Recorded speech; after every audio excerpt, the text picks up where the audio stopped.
최근에 계속해서 집값이 오르다 보니까 이제 주택 매매 시장에 패닉 바잉 현상이 나타나고 있는 상황인데요. 여기서 또 끝이 아니죠. 임대차 3법까지 시행이 임박하면서 전월세 시장도 요동치고 있는 상황입니다. 그렇다면 혼돈의 주택 시장 또 어떠한 전략을 세워야 될까요? 정진영 팀장님을 통해서 하나하나씩 짚어보도록 할게요. 네, 정말 이 규제의 역설이라고 합니다. 규제를 할수록 혼돈이 오고 가격이 상승되는 현상이 나타나고 있는데요. 올해 초에 제가 들어올 때 지금 현재 부동산 시장이 정말 혼돈의 시장이다. 이렇게 혼돈인 시절이 있었느냐 했는데 이 날이 갈수록 더 심해지는 것 같습니다. 정리되기는커녕 더 많은 규제들과 바뀌는 법들, 내용들에 따라서 많은 분들이 더 헷갈려하시고 어려워하십니다. 하지만 그런 와중에서도 돈을 버시는 분들은 또 돈을 버시고 시대의 흐름을 잘 파악하시는 분들은 좋은 투자처에 투자를 하고 계시는데요. 그런 시장을 바라보는 눈을 여러분들도 키우실 필요가 있습니다. 자, 그래서 오늘은 준비해 봤습니다. 혼돈의 주택시장, 현재와 미래는 어떻게 될 건지 한번 준비해 봤는데요. 자, 우선 현재 잠시만요. 네. 지금 현재 나와 있는 이번 주에 나와 있는 뉴스 기사들을 제가 헤드라인을 뽑아봤습니다. 우선 대한민국 아파트의 현재 대장주라고 얘기하는 반포동에 있는 아크로 리버파크가 평당 1억 원을 넘었다고 합니다. 34평이 3억 6천에 거래되는 최고가 갱신을 했다고 하고요. 그리고 밀려 전셋집 구하기가 너무 힘들어져서 아예 매물이 없다고 합니다. 아파트는 물론이고 이제 빌라로 세입자가 또 몰리면서 빌라의 가격 또한 올라가고 있는 현상이 나타나고 있다고 하고요. 그리고 면목동 새 아파트의 전셋값이 분양가보다 훨씬 높게 거래가 되는 이런 이상현상까지 발생하고 있습니다. 매매는 물론이고 전세 매물까지 희소해지면서 양쪽으로 어마어마한 이 시장의 교란이 일어나고도 있는데요. 현재 그래서 주택 시장, 부동산 시장에 있는 가장 큰 이슈 몇 가지를 한번 꼭지를 따서 뽑아봤습니다. 5가지 정도가 되는데요. 이 5가지 하나하나 간단하게 한번 살펴보도록 하겠습니다. 우선은 취득세 상승 부분이 있습니다. 현재 1주택자뿐만 아니고 1주택자는 그대로 가지만 2주택자부터는 8.8%, 그리고 3주택자부터는 최고 세율 13.4%라는 어마어마한 취득세를 내게 되는 현상이 나타났습니다. 그에 따라서 다주택자들이 투자를 못하게 되는 현상이 나오고 있고요. 그리고 이런 다주택자들이 집을 못 사다 보니까 본인이 가지고 있는 집들을 정리하지 않는 현상도 일어나고, 그리고 또한 똘똘한 한 채를 선택하는 그런 현상도 나타나고 있는 중입니다. 자, 그리고 두 번째 이슈, 임대차 3법입니다. 첫 번째로는 임대차 신고제, 내년 6월부터 시행이기 때문에 이건 아직까지 크진 않겠지만 세 개를 같이 묶어서 얘기하다 보니 임대차 3법이라고 하는데요. 두 가지가 지금 현재 시장에서 가장 큰 영향을 끼치고 있습니다. 첫 번째가 전월세 5% 상한제, 그리고 계약 갱신 청구제입니다. 이 두 가지도 뭐 다른 언론이나 유튜브, 너튜브라고 얘기하죠. 그런 데서 많이 들어보셨을 건데 그 내용들은 거기서 한번 정확하게 보시고 이게 시장에 지금 현재 어떤 현상을 끼치고 있는지를 먼저 한번 얘기 드리겠습니다. 우선 전월세 5% 상한제의 계약 갱신, 지금 현재 거주하고 있는 사람이 계약을 연장할 수 있는 현상이 나타나다 보니까 첫 번째로 현 전세 거주자만 이 혜택을 보고 있습니다. 거주하고 계시던 분들은 내가 지금 기존의 전세, 낮은 전세가에 안정적으로 2년을 연장해서 살 수 있는 현상이 나타났지만 지금 전세를 구해야 되는 지방에서 서울로 올라오는 분들이라든지 아니면 이제 집을 신혼집을 차려야 돼서 전세를 구해야 된다든지 이런 분들 같은 경우에는 전세 물건이 아예 없는 전세 물건 품귀 현상이 일어나고 있다고 합니다. 그래서 이 현상은 결국에 현 임차인이 계약을 연장하는 1회 2년까지는 혜택을 보지만 결국에 전세기간 만료한 이유가 문제가 될 수밖에 없습니다.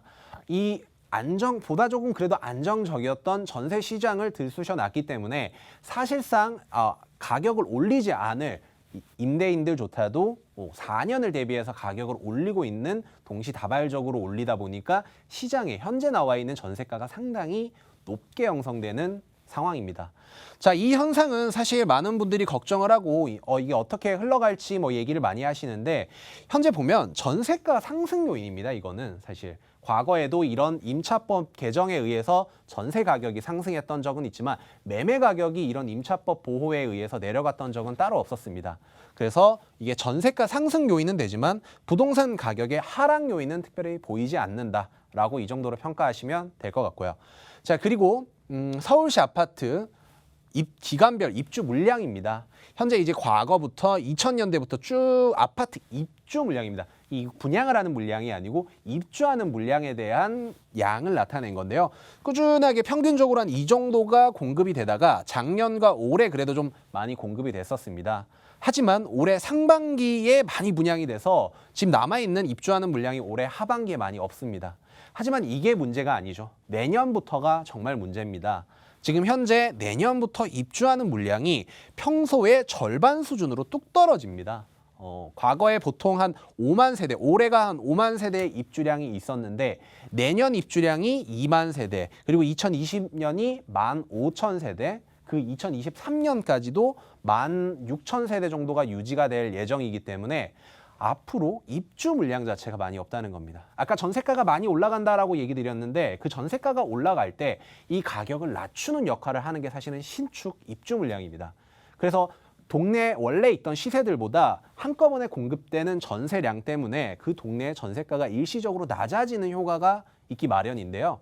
하지만 앞으로 입주하는 물량, 우리가 생각을 해보면 작년에는 헬리오시티, 작년 헬리오시티나 올해 고덕 뭐 이런 입주 물량들이 많이 천 세대를 넘어서 10,000세대가 입주하는 뭔가 신도시급의 아파트들이 있었는데 지금 이제 생각을 해보면 개포, 주공 뭐 이런 쪽들 말고는 앞으로 당장 부서져서 아파트가 들어올 곳이 없습니다. 둔촌 주공 같은 경우에도 계속 지금 둔촌이죠. 둔촌 주공 같은 경우에도 계속 분양이 늦어지면서 7월에 진행하려고 했던 것들이 현재 올해 말까지로 변경된다라고 하는데 이 또한 어떻게 될지 지켜봐야 되는 상황입니다. 그렇게 될수록 공급량 자체 그리고 입주량 자체가 계속 줄어드는 현상이 나타날 수밖에 없다. 작년에 분양가 상한제를 실시를 한다라고 하면 그때부터 이제 공급량이 줄어들 수밖에 없다라고 얘기를 드렸는데 그게 현실화되고 있는 상황이죠. 자, 거기에 더해서 코로나 때문에 앞으로 경제 시장이 많이 망가지고 그리고 뭐 주택 가격들도 내려갈 거다라고 얘기를 했는데 실질적으로 그런 주택 시장 제외하고 경제가 좀 영향을 받고 있는 건 지방 시장입니다. 지방에서는 이 서비스업이라든지 단순한 이 사람들 만나면서 진행되는 산업들이 상당히 많았었는데 그런 산업들이 붕괴가 되고 우리가 요즘 신조어죠. 언테크 산업들이 발달이 되면서 서울 내에 있는 그런 언테크 기업들이 성장을 하고 돈을 벌기 시작을 하니까 지방에 있는 분들이 그리고 특히 20대 취업을 준비하시는 분들이 다들 서울로 올라오고 있는 현상이 나타나고 있습니다. 서울 그리고 수도권으로 많이 올라오고 있는데 보통 3, 4월에는 예년에 비해서 적은 한 1, 2월에 대비해서 절반 수준의 인구가 이동이 돼야 되는데 올해는 지금 작년 대비해서 2배 가까운 인구가 이 수도권으로 유입되는 현상이 나타났습니다. 하지만 이 현상 특히 젊은 층들이 많이 이동을 하고 있고 이 경기도 세종 쪽으로 많이 하고 그리고 젊은 층들이 많이 이동한다라는 점은 장기적 관점으로 그분들이 서울에 뿌리를 내린다라고 하면 지방의 인구 감소가 더 심각해지고 고령화되는 문제가 생길 거고 서울은 그리고 수도권 내는 더 젊은 층들이 거주하는 그런 곳들이 되겠다라는 거죠. 이 부분은 과거 이게 서울 수도권의 인구 증가율이고 이게 지방의 인구 감소율을 보면 되는데 이게 작년 기준으로 50%가 서울의 인구, 수도권의 인구가 우리나라 전체의 50%를 넘어섰습니다. 그만큼 인구 집중화가 가속화되고 있는 현상이고요. 그리고 지금 현재 저금리의 유동성이 계속 풀리고 있습니다. 우리가 경험해보지 못했던 0.5라는 저금리 시대. 그에 따라서 대출 이자 부담은 감소되고 예금을 넣어봐야 예금 이자 수익이 적다 보니 사람들이 예금을 안 하려고 하는 거죠. 그리고 대출은 도리어 받으려고 하는, 대출을 해봐야 이게 큰 부담이 아니다 보니까 그런 현상이 일어나면서 유동현금이 상당히 많이 증가하고 있고요. 그리고 현금이 많이 풀리면서 현금 가치 자체가 많이 떨어진다라는 얘기 여러분들도 많이 들어보셨을 겁니다. 과거 우리가 한 10년 전에 생각하던 한 1억 원의 가치와 지금 우리가 얘기하는 1억 원의 가치가 다르잖아요. 시간이 흐를수록 현금의 가치가 떨어지고 있다라는 점이 중요한데 거기에 더해서 우리나라에 지금 풀려져 있는 유동현금을 나타내는 겁니다. 뭐 한국 통화량 뭐 이런 식으로 표현을 하는데 유동현금 시중에서 언제든지 뭔가 투자의 돈으로 활용할 수 있는 어딘가를 뭔가 살 수 있도록 되어 있는 자금들이 계속 증가하고 있고 앞으로 올해 말 내년까지 풀리는 3기 신도시 이 토지 보상금과 경기 부양 자금이 계속 풀린다라고 하면 현 경제 시장에 풀리는 돈들은 더 많아진다라고 예상을 하시면 될 것 같습니다. 자, 여기까지가 지금 현재 어떤 식으로 이루어지고 있는지를 봤다면 지금 현재 상황과 미래를 예측해야겠죠. 자, 우선 말씀드렸던 것처럼 서울의 순수 공급량, 입주량이 2023년까지 꾸준히 감소를 할 거고요. 그리고 무엇보다 그렇다라고 하면 집을 여러 채 가지고 있는 다주택자들이 집을 파는 현상이 일어나야 되는데 이게 양도세가 내년부터 상당히 많이 증가합니다. 그에 따라서 다주택자들이 앞으로 매도를 안 하고 그리고 자기가 가지고 있는 물건을 앞으로도 계속 보유하는 현상이 일어나면서 매물 잠김 현상이 일어날 거라는 거죠.